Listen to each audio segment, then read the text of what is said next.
Kamano mano intiere nyakwara mga jwangarwa kie chendo ni mar migago di chingni ma kawuono ka ageno ni odichingi dhi e yorno makare to mokwongo magi e weche ma omiyo pek odichingi ma kawuono.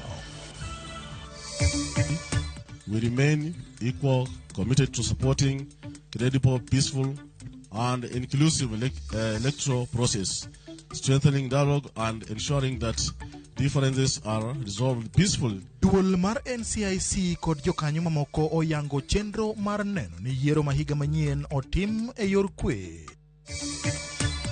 Position marwa en ni ok wadwar lweny e piny Luo ni ema ji ochiko ne itgi ni koro sani TikTok kiango takataka matindo biro mang'enyi obiro mana ne wach joluo manogore. Luo kwayo governors makaluo mondo oket tenge pogruok mag siasa kendo giti kanyakla mar neno ni gwengego obedo gi kwe motelo ne yiero ma higa 2027.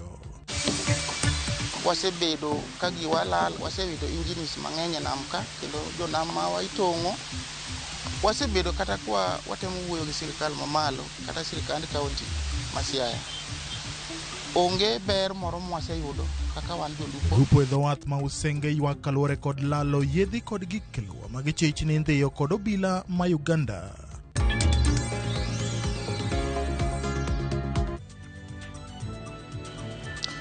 Kamano marama intiere nyakwara mga jwangarwa kie chendo ni mar migago nyalo tudri koda e namba mara 23600 X marwa at Aramogi TV KE at James Opondo Sine machiegni nyinga en James Opondo. Duol ma ochung'ne achiel mar oganda NCIC ochako ayanga chenro ma biro neno ni yiero mabiro ma higa 2027 time yo mar kwe. Kinde chenro no jotend migepe Musalia Mudavadi kanyakla kod jatend migawo mar arita Kipchumba Murkomen osingo ni piny owacho biro siro mowinjore mar neno ni yiero mabiro no kobedo gitungni kod chochni mar arita. The 2027 election is less than a year away. But one of the clearest lessons from Kenya's electoral history is that peace cannot be prepared for on the eve of an election. By the time violence has erupted, we are already too late. By the time communities have retreated into hostile political or ethnic camps, we are too late. By the time dangerous rhetoric has been repeated so frequently that citizens begin to accept it as ordinary political language, we are late. By the time we have young people being mobilized and organized for violence, we are too late. And so, this roadmap is about beginning early. It is about prevention rather than panic. We reaffirm commitment to working closely with the government and all stakeholders to promote peace, cohesion and harmony across the country. We remain equal committed to supporting credible, peaceful and inclusive electoral process, strengthening dialogue and ensuring that differences are resolved peacefully in accordance with the Constitution and the laws of Kenya. And therefore, I welcome you all to this very important occasion of launching a roadmap to uchaguzi bila noma. Mama Aida Odinga opodho gombo mara Raila Junior larokom mar kar chung'od bura ma Kibra e yiero maduong' mabiro. Lero ni Raila Odinga Junior ni kod kido machalo mag wuon mare mosenindo Raila Odinga kendo en kod adiere ni jo Kibra dhi miye telo. Wananiambia mtoto wa Simba ni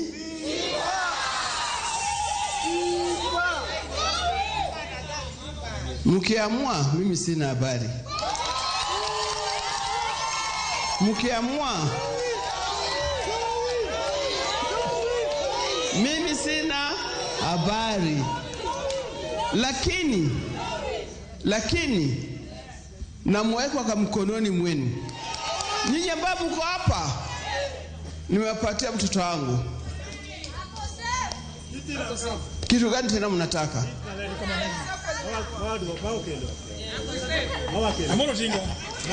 Nimeacha kumkononi mwenu. Nyakano. Nyathina welu wetu. Kagi moro gware ni.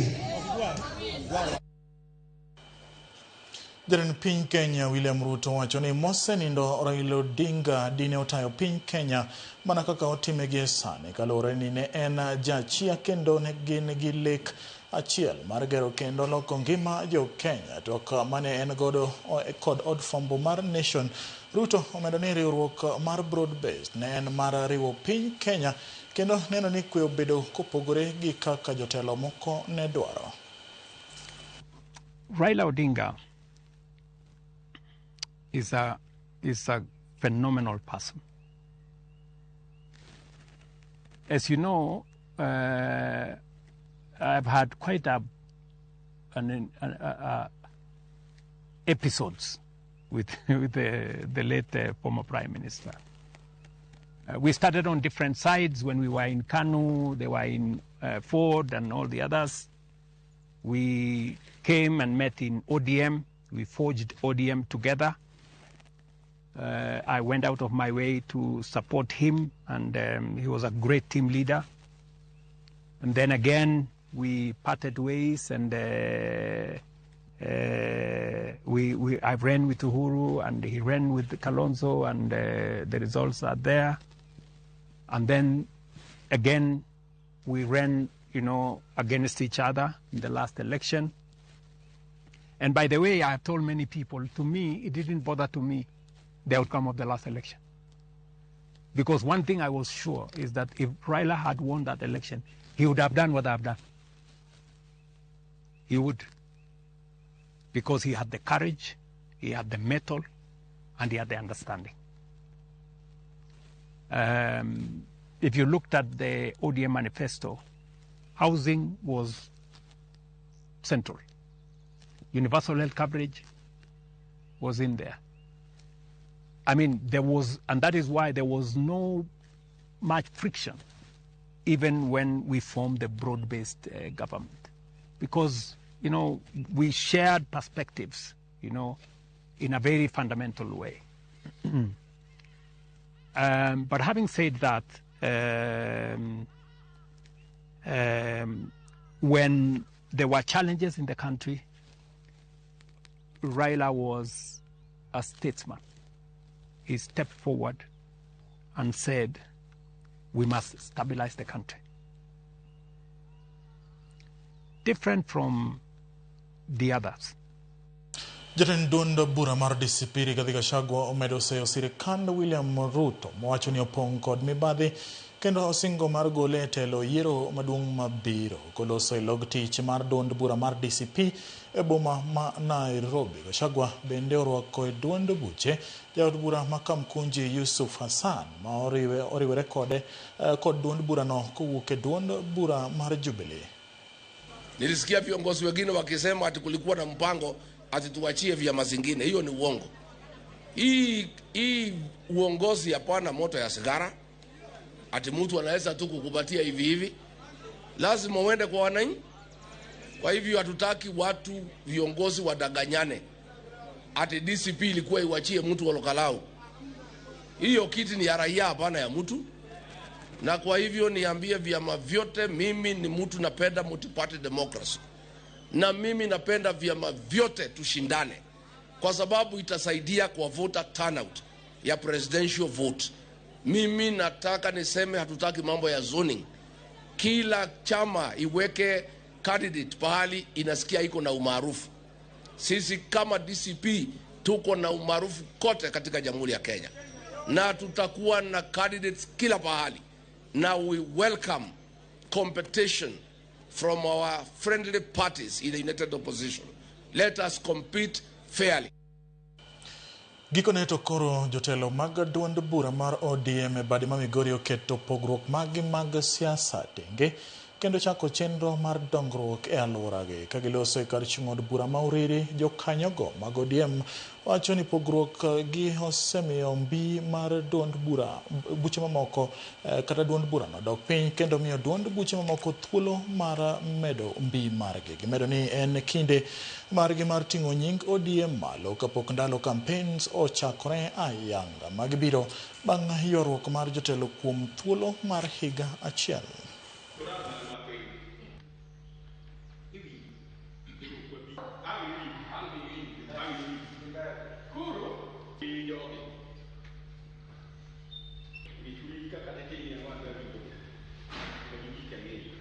And generally, we were here to harmonize our differences and to ensure that we move on as a team. It is the resolution of this meeting that I continue as chair of that party at Uriri branch. And we have also agreed that we will be moving on to ensure that all the areas that have disputes, we ensure it's resolved within the shortest time possible.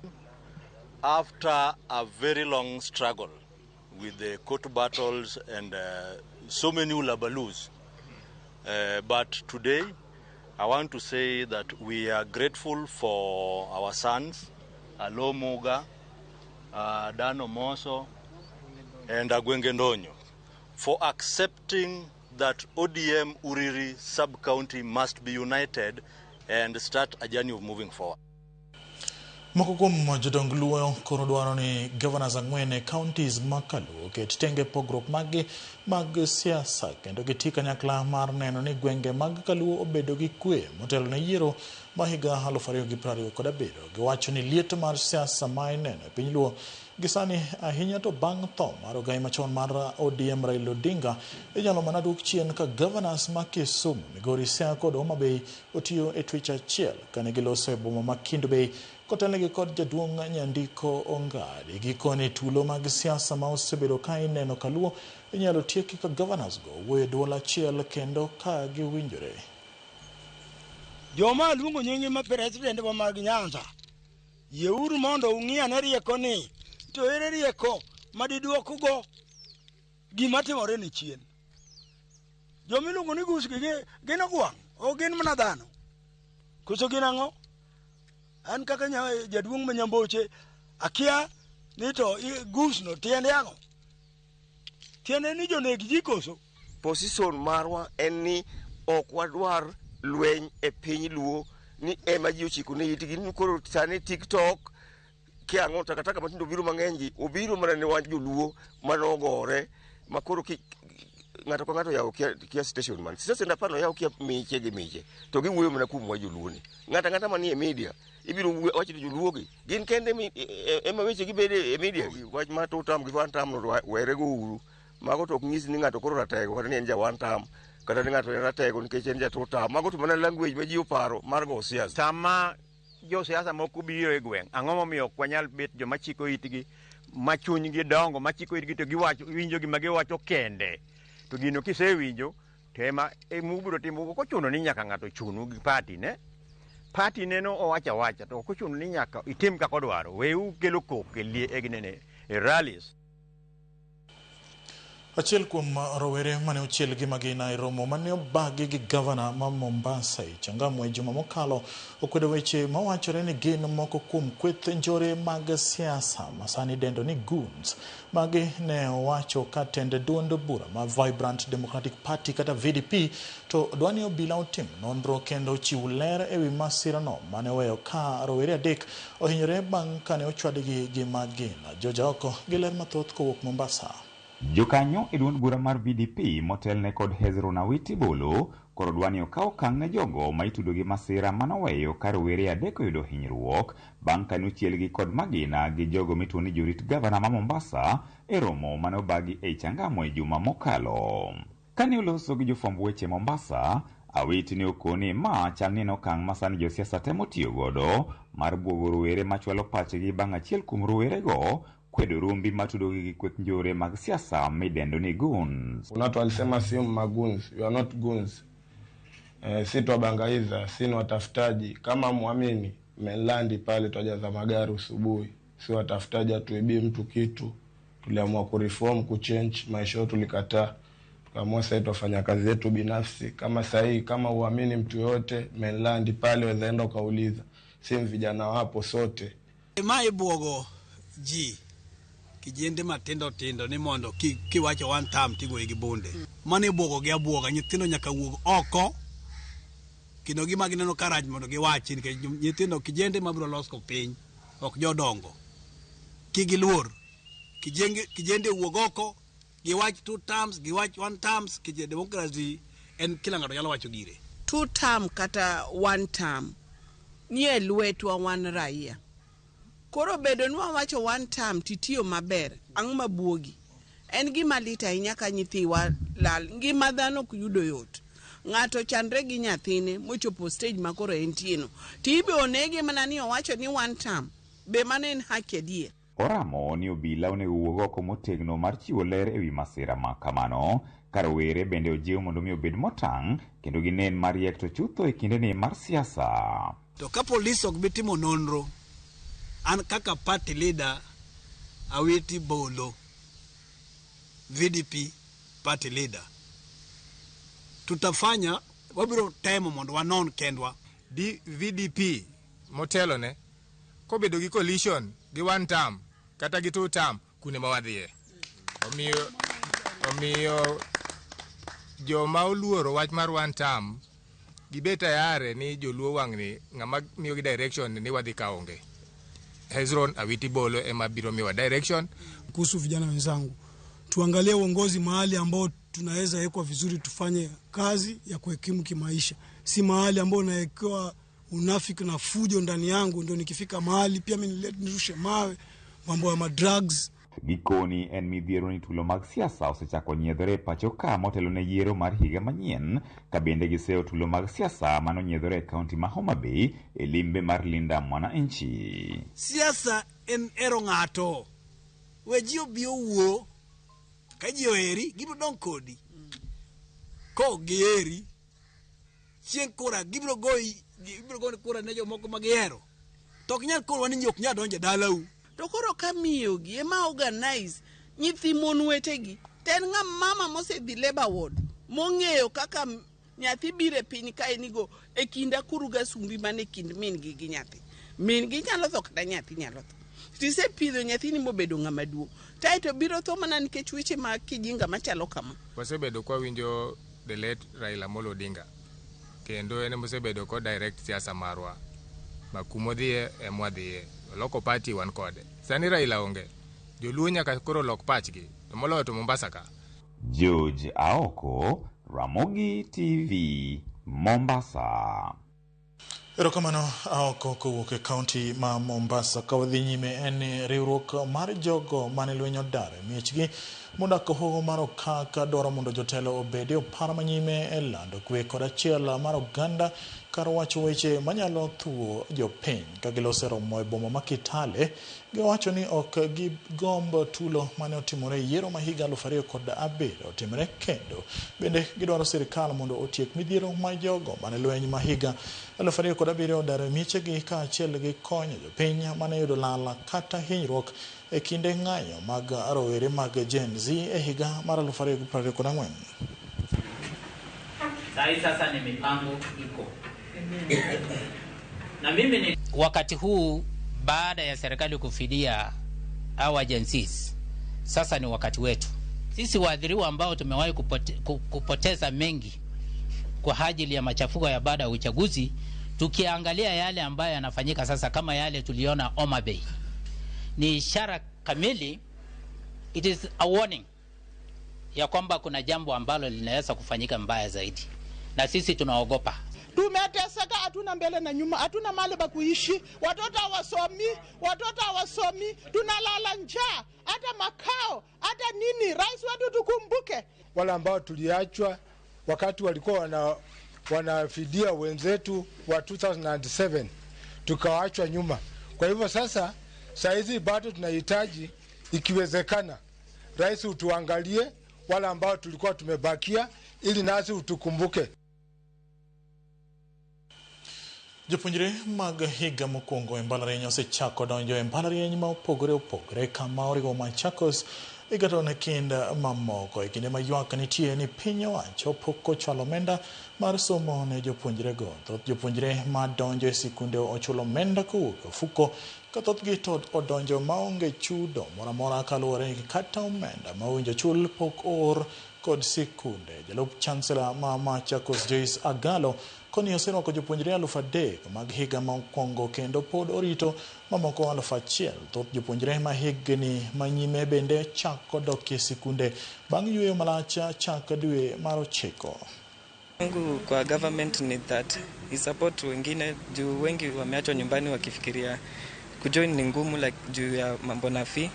Wengi hawana uwezo, wazazi wao hawana uwezo. Wametry scholarships lakini wamekosa connections. Wameshadimitiwa watoto na hakuna kitu tumelipa. Na hiyo tunaomba serikali alipe hiyo pesa kwa sababu hatujapata. Na usiji kama kesho shule anaambia sisi mlipe. Hatujalipa sasa chochote. Today we were admitting our first year students at Machakos University. We were expecting 4,336 students. So far about 3,000 have reported. Tunaweza uliza ni mambo na HELB hivi, unajua una expect kuna challenges napata like government mali inaweza saidia mambo na HELB, university funding na hizo vitu juu sometimes unakutanga HELB inachelewa kutoka na sometimes students usuffer. Okay, students usuffer.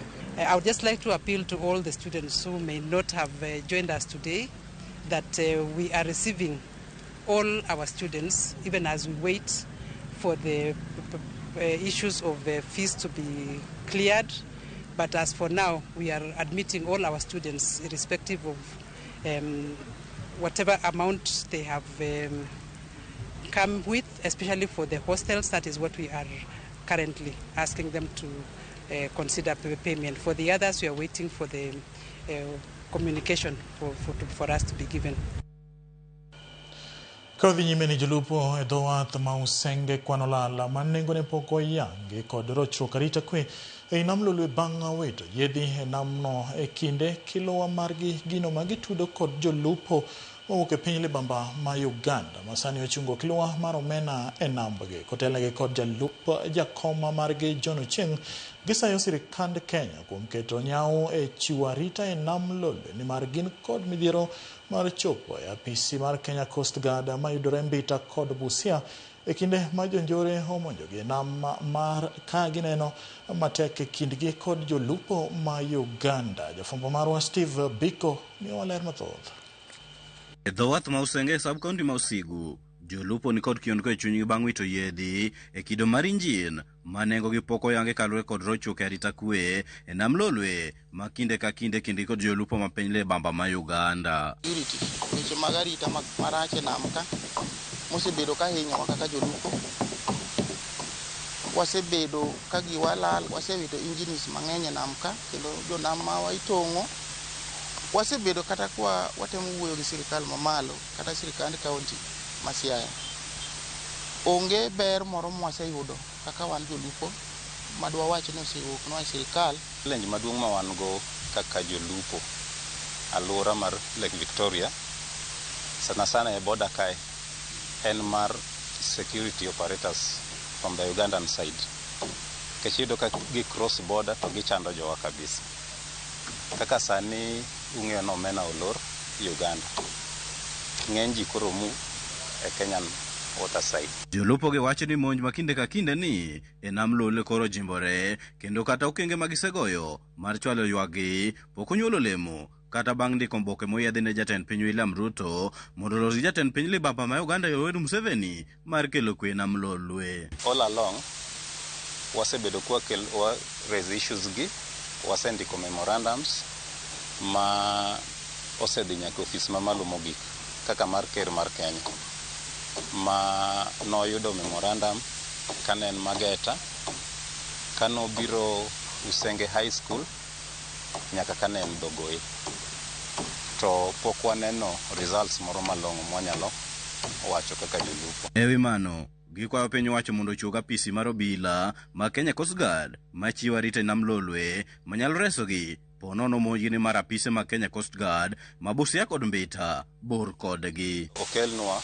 border patrol unit nikech jo border patrol go gin at least ka joko winjo ni gintie around to gibedo scared o gidonje Kenyan side. Man kaka Siaya no wach ni biro miwa station mar jo Coast Guard nyaka gi sama weni higni kalo ga beach pok waneno ofis moro amora mosemiwa ma Coast Guard ma Siaya. Sama chunge kani mawuoyo kani Coast Guard ma watiyo go ka watiyo Coast Guard ma Busia kopogre gi Busia to watiyo gi Coast Guard ma Homabay mawuok Mbita. Koro wan kaka jo Siaya ok wang'e nang'o mosebetie e yorewa mag arita mag nam. Sirikal mar Kenya osebedo ka wachonwa wach mar nam, kendo giwachonwa mabed gi kwe to ndalo dhi. Kindeno jolupogo bende oywago kwan manok mar rech e nam Lolwe mamedo duono ka gikwayo piny owacho mondo keto okenge mag reso kwan rech e nam Lolwe. Kwan rech to osebedo piny sani e nam Lolwe ka, nikech kikompea gi higni 3-4 manokalo chien, sani wan gi 6% e nam ka kaka wan jo Kenya. To 6% no wan gi gimoro miluongo ni overfishing. Yiedhi oingo nam wan go. Koro yudo ka yiedhi moingo nam gi, yani ne wayie kendo ne oyienwa chon ne wanyalo cross kwa dhi lupe piny libamba ma Uganda.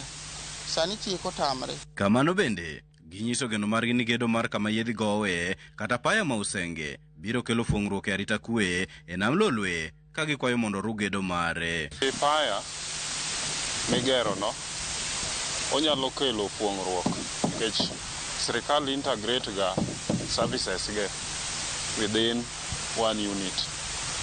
Koro waparo ni nikech paya no kobedo kanyo to weche mag security mathago wagi gibro bedo enhanced maber. Steve Biko, Ramogi TV, Siaya.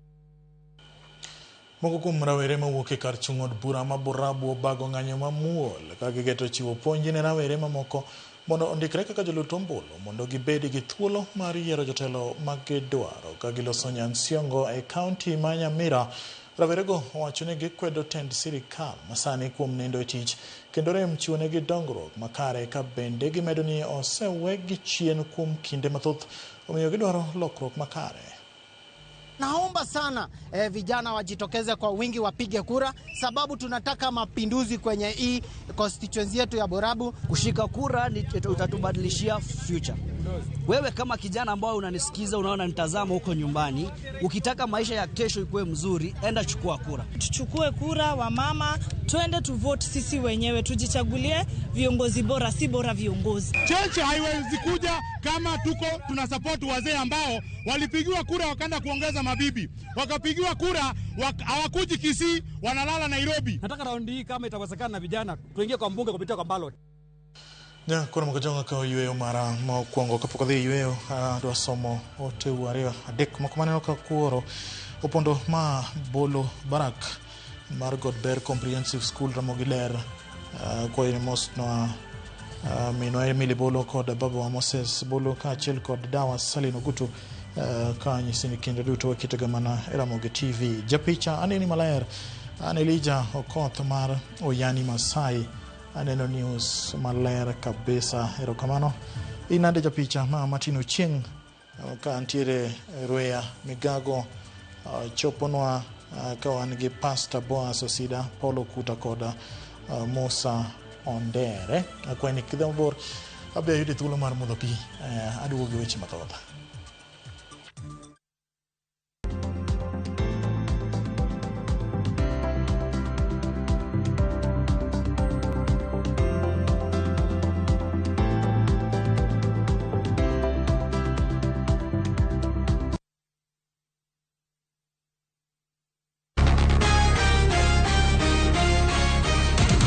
Every day something important is happening somewhere in Kenya. From church services that bring people together to concerts that keep us entertained. From leaders addressing the nation to political rallies across the country. Ni maendeleo ndio itabadilisha maisha yenu. Fika kwa Pope akuombee upunguze uongo. Tunaingia settled na matendo. Parliament and Senate debating the issues that shape our future. What's the point of order? The biggest moments all streaming live on Viusasa.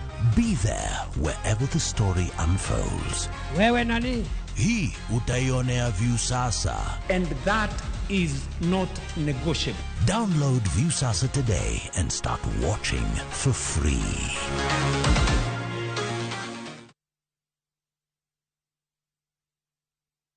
Money. People think there's only one way to pay everywhere. But don't you know, you can pay using Airtel Money kila mahali. And ukilipa na Airtel Money, unapata 50% transaction fee as cash in your cashback wallet. Sinimina kushow.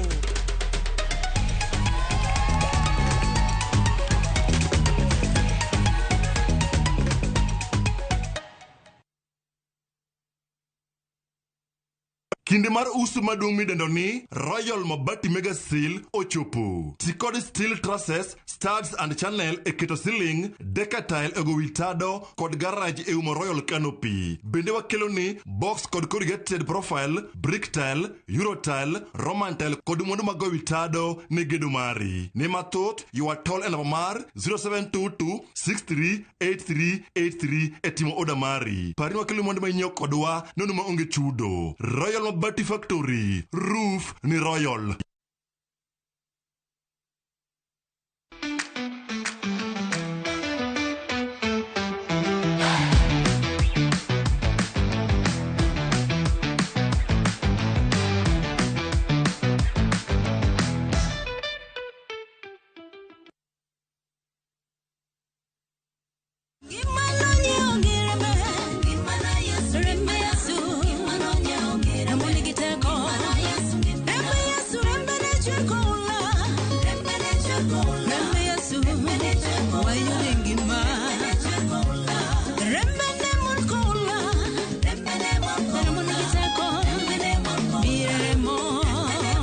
Mondo yudo ndani kaka skiza timari dimana star aboro auchiel nono star angwen achiel ochiko hash. Parnia Ramogi TV en od jowende duto te.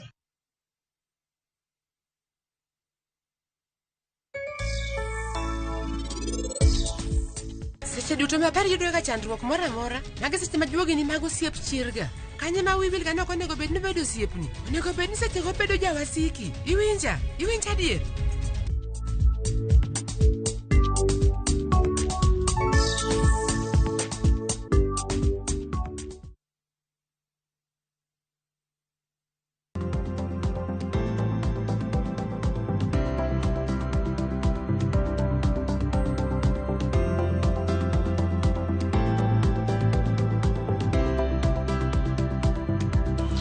Machiegni kendo nya Kwaramogi. Jochiw thieth kar chung'od bura makandui kod Sirisia e kaunti ma Bungoma ochiwnegi puonj kod apisas mag migawo mar thieth kod jolony ewi okenge mag geng'o kod rakruok gi tuo mar Ebola. Puonj makamano geto chiwonegi nyalo mar ng'eyo tuono matut mondo gikel lokruok ne oganda kaka yore geng'o tuono. Apisa mar riwruogno Motis ni Food for the Hungry Manuel Were wacho ni okang' makamano long'o nikech alwora makandui kod Sirisia ni e tong' mar Kenya kod Uganda omiyo oganda onego ritre malong'o.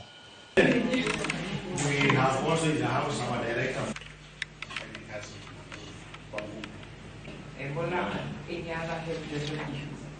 Na siku ya leo tumeweza kuwa hapa tukiwa tunahamasisha hawa madaktari wa mashinani wakaweze kwenda kuhamasisha wale ambao wako manyumbani, tukijua ya kwamba wako na nyumba karibu 100 zile ambazo wao huenda kuwahamasisha na kuwashughulikia kwa mambo ya afya.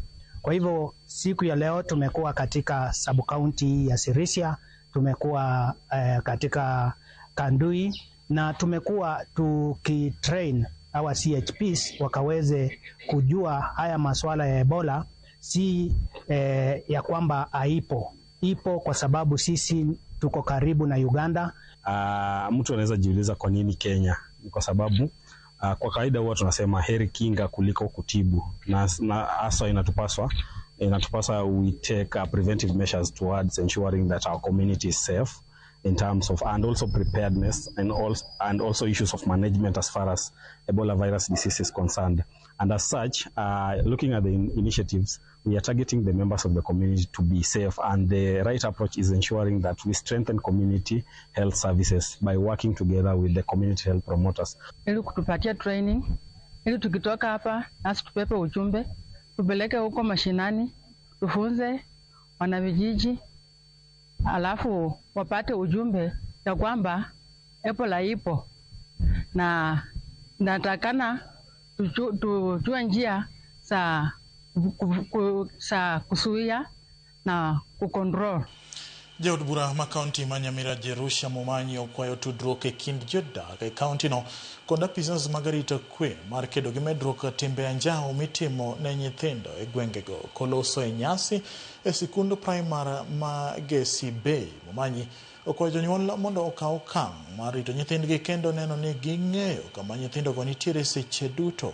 Kamano bende ojiwo apisas mag arita mondo bed makasore ka oluonggi kata omigi lipode weche ma kamago.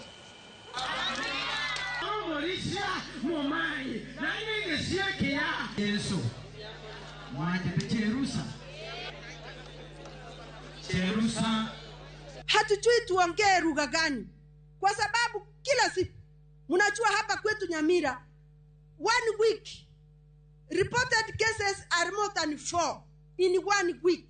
Watoto ambao wanadhulumiwa, wengine wanawawa, wengine wanakuwa sodomized, wengine wanakuwa rape na wanakufa. Na hatujui kwa nini wale watu ambao ni watu wazima wanaendelea kufanya hili jambo. Familia moro e gweng' ma Imenuet woda ma Ilmotuok Narok West ywago lala bang' le miparo ni en otoyo monjo abila kendo nego jamni ma kwan-gi ohewo 10. Kaluwore kodgi midhiero ma kamano osekelonegi lal mathoth ka koro gikwayo sirikand kauntino kod apisas mag KWS mondo odonji e wachno kendo okel kony mapiyo.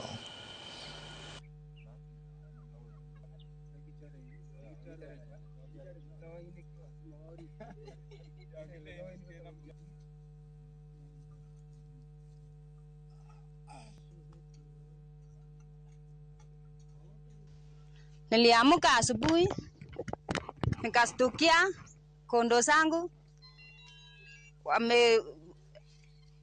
wameenda nini, wameuliwa wote na adui.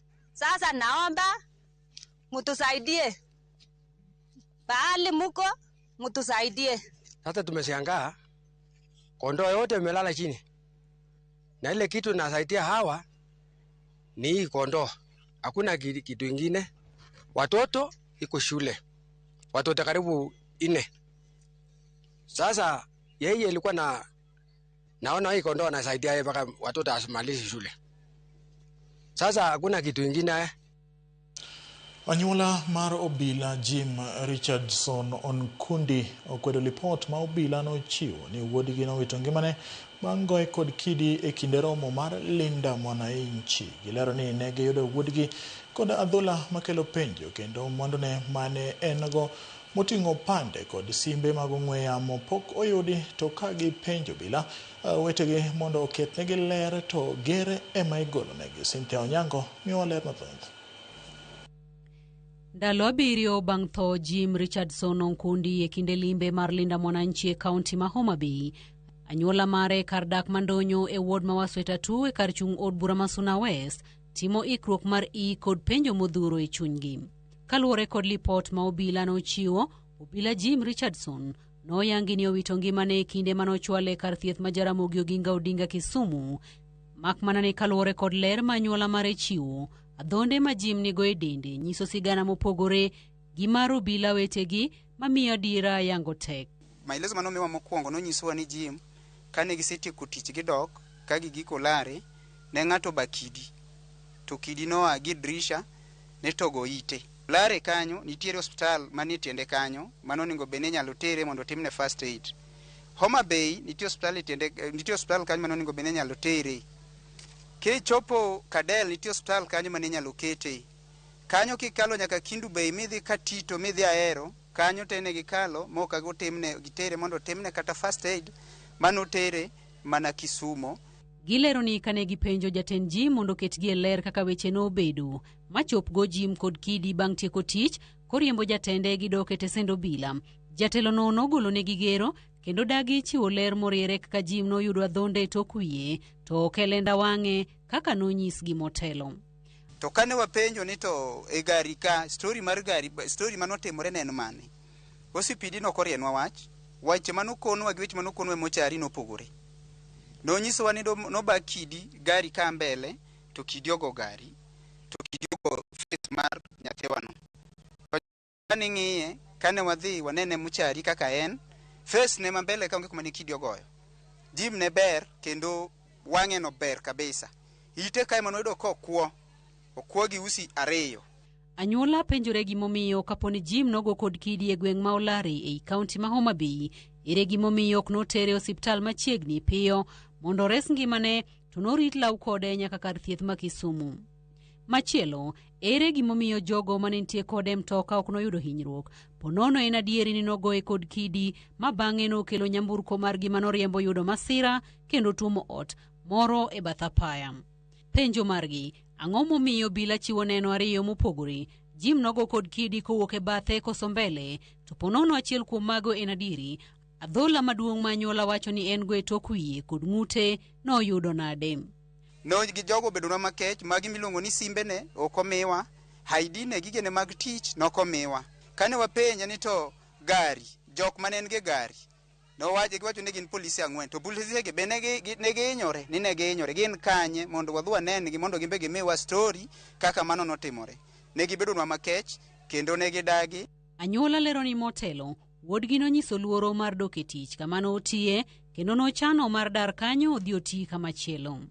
Kano wuok modhi e training, koduogo, noofia maisha ne makata sama ne ndala ka, nowacho ni komatiye jatenda matiyogo okwan go maber.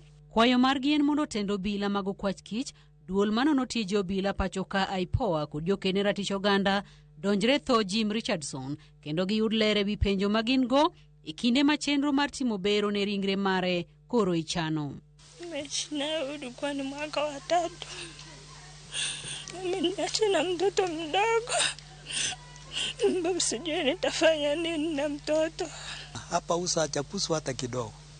Ukimwangalia ni mtu ako fiti kabisa. Sasa tunasangaa ya kwamba huyu mtoto alikufa namna gani? Mimi ni mjane na yeye anakuwa mjane na mtoto yatima. Sasa nitafanya nini? Kuanzia wapi? Kumalizia wapi? Kwenda wapi na mtoto wangu anakufa? Cynthia Onyango, Ramogi TV. Migao mar somo golo oboke mayango ni maromo shillings bilion 10.5 osechwal ne sikunde mag piny owacho ma pacho ka kendo gikwayo tend sikunde mondo ti kod omendano e yo madwarore ma biro kinde matelo mag riwruoge jopuonj mag sikunde sekondar koro ywak ni omenda duto ma piny owacho oseoro orem kod mahao shillings 7,000. Judith Omondi kod leo mathoth. Ndalo achiel bang' jatend piny yango ni giseoro omenda mar somo ne skunde, riwruoge mag jopuonje sekondar koro koni omenda ma oseor nyaka sani ok gin omenda duto ma owinjor kendo gin kod luoro ni somo mar tam mar 3 nyalo rochni po ni gowi ma odong' ok oori e skunde. E twak marwa kod jagoro mar Kupet kaunti ma Kisumu kaachiel kod jagoro mar riwruok mar jonyuol, giyango ni piny owacho pod ni kod gowi ma hao shillings 7,000 ewi japuonjre ka japuonjre e skunde sekondar. Pesa monego beni wayudo nego beni en 22,244. Kwa riwo pesa mosedonjo te nyaka chakre first term osechopo 16,456. Kawuono sirikal odong' gi gop nyathi ka nyathi 6,343. Koro dakwa sirikal ni kaber to 6,000 modong' ni giyore mapiyo kaka nyalore kendo kaber to gibed gi deadline. E kinde ma yaw skunde bende twak osenyare e wi omenda ma imedo kod tend skunde e wi omenda ma osepuodhi kod migao mar somo, ma kata kamano riwruoge gikoni bedoga winjruok e kind jonyuol kod skunde kapok opuodh kod migao mar somo. Kunde moko ntie mwaonge kata gi BOM teacher, waonge gi enough teachers. Koro ibiro yudo ni skul moko aseme ang'e skul montie man gi jopuonje 2 kende ma jotiesi. Matiena ni the teacher nyaka ng'iyo machielo ma mondo yudgo jopuonj mondo opuonje e skundno. To kotimo mano, pesa midhi chul jopuonje akanye. Jonyuol ema nyaka chul pesa no ma gidhi puonjo nyithigi. Gima uwinjoru e kaka jonyuol ne udwa timo, be ok riemb ne nyathi. Mana kwayo principles ni gima jonyuol uwinjore ne gidwa timo.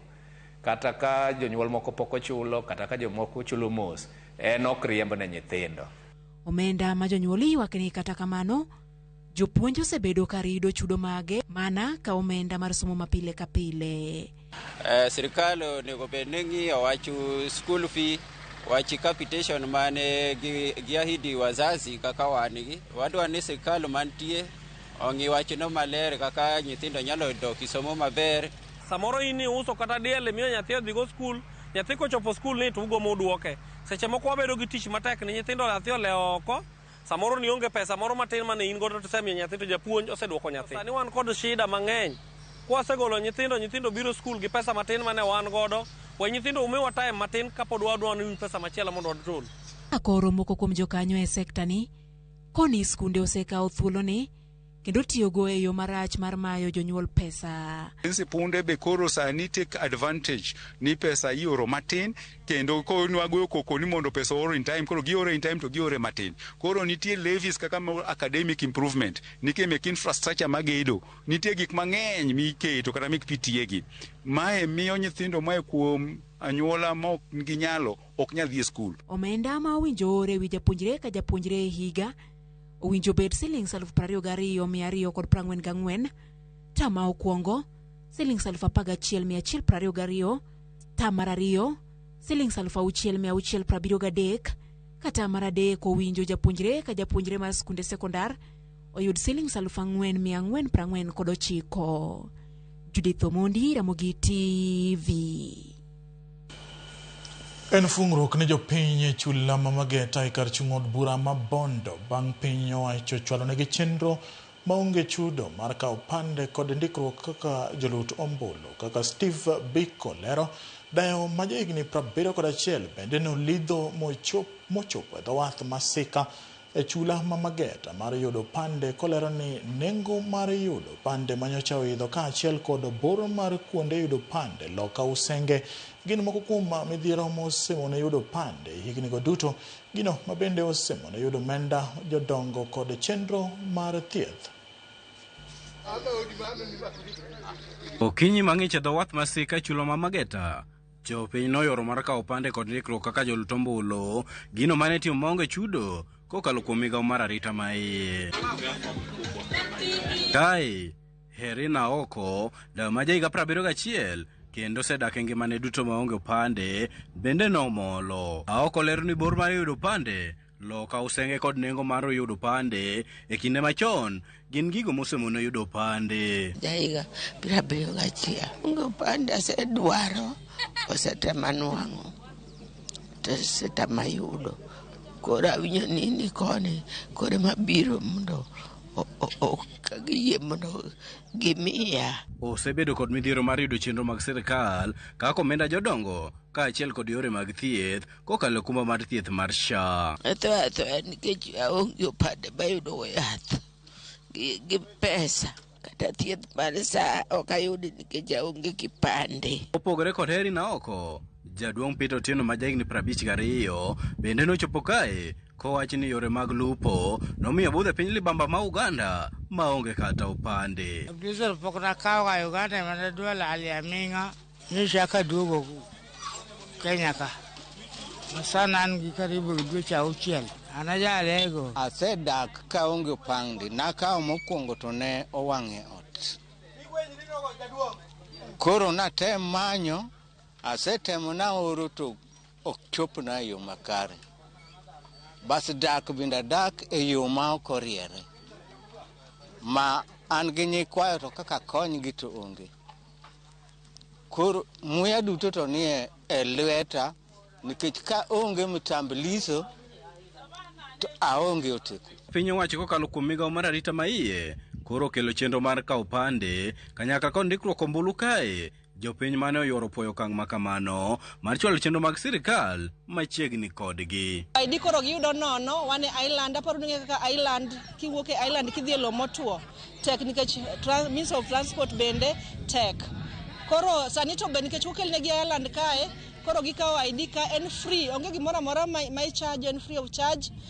Gikawo ID no free to osekonyowa nikech kata sani ni wantiere gi jok moti ma elderly ma pok nichokawo ID. Gikoyo jodak ma chula Mamageta mosebedo kod midhiero mar yudo chenro mag piny owacho loka usenge mondo ti kod thuolo no mar kawo pande kod ombulu e kinde ma piny Kenya ikore ne yiero mabiro kendo mar konyogi e yudo chenro mamoko kaka mag thieth. Wan gi geno nikech samoro ID biro ga to ko ID obiro to ok duog piyo, but mae to ber nikech within 1 week kendo waduogo kwakelo negi IDs go kuma gintiere mok gi move ka gi aka ka gidhi e lo motuo. Kaka ana biro mar mondo mi achek ni be ane system mar kura koro amor ahinya gi wachno.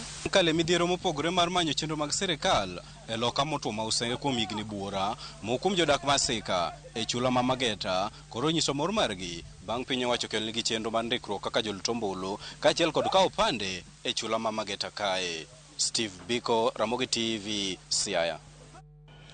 Sirikal pod medo chiwo thuolo ne jogo ma onge opande mondo yudo opande ka en chenro ma osebedo kitimo counties duto ma pacho ka ahinya to e counties go makaluo waneno ka thoth ji bende ma biro mondo mi oyud opande gin jogo ma hikgi oheo 70 ma tiende ni pek moro nitiere ma osebedo higni gi duto mondo mi jopiny oyud opande kamoro amora ma gintiere.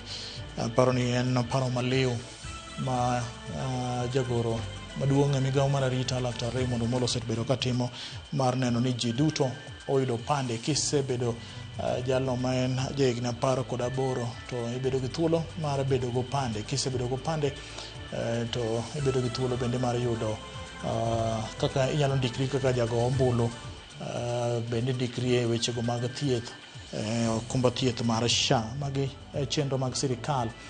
Koponi pok yudo chenro makama to bed thuolo mar yudo gi nyakwar mag joma daka oyuyo ma adundo. Waduogo gi weche mag tuke. Kik idhi mabor.